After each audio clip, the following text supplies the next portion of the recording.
Kamishna wa eneo la kaskazini mashariki mwa nchi John Otieno ametoa wito kwa wakaazi wanaostahili kuchukua vitambulisho kuzingatia fursa kamili ya uamuzi wa serikali wa kufutilia mbali mchakato wa kuhakiki usajili wa vitambulisho vya kitaifa. Otieno amesema hatua hiyo iliyotangazwa na rais wakati wa ziara yake ya hivi majuzi katika eneo hilo inaashiria hatua kubwa ya kukuza ushirikishwaji na utangamano wa kitaifa. Akizungumza wakati wa baraza la umma katika mji wa Garissa, kamishna wa kanda ya kaskazini mashariki John Otieno alielezea mabadiliko ya sera kama hatua kuu katika kuimarisha ushirikishaji na utangamano wa taifa. Otieno amewataka wakazi wote wanaostahili kutoka eneo hilo kuchukua fursa kamili ya uamuzi wa serikali kufutilia mbali mchakato wa uhakiki wa upatikanaji wa vitambulisho vya kitaifa, akisema kuwa hatua hiyo inafuatia agizo lililotolewa sahihi na Rais William Ruto mnamo Februari tarehe 4 wakati wa ziara yake ya kikazi katika eneo hilo, kuondoa hitaji ya kukaguliwa kwa wakazi wanaoomba hati za vitambulisho vya Kenya.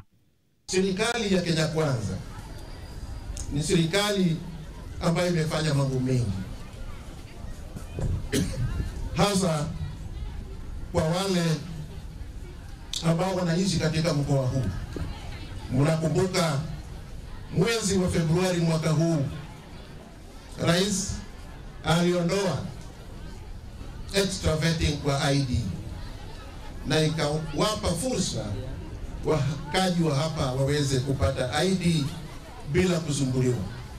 Na kwa hivyo nataka niwahimize mchukue nafasi hii muweze kuchukua identity cards kwa sababu hakuna vetting.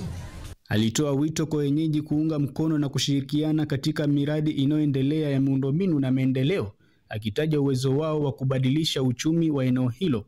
Miongoni mwa mipango mikuu iliyoangaziwa ni miradi ya kuunganisha ukanda wa kaskazini, ukanda wa Lapset unaounganisha Kenya, Sudan Kusini, Ethiopia na ujenzi wa masoko mapya katika kaunti zote. Serikali imeanzisha projects mingi na nataka tuungane kama viongozi na wakaji wa hapa. Tuunge serikali mkono ili tuhakikishe ya kwamba hizi projects zinafaulu. Kuna mabarabara zinajengwa, barabara ya Lapset, barabara ya Northern Corridor, na hizi barabara zikikamilishwa itafanya uchukuzi itakuwa ni rahisi sana na itafungua eneo hii kwa usafiri na maendeleo. Otieno pia alipongeza wakazi kwa ushirikiano wao na kuendelea na mashirika ya usalama, akisema kuwa imechangia kuimarika kwa usalama maeneo hayo yanayosemekana kuwa hatari kwa usalama.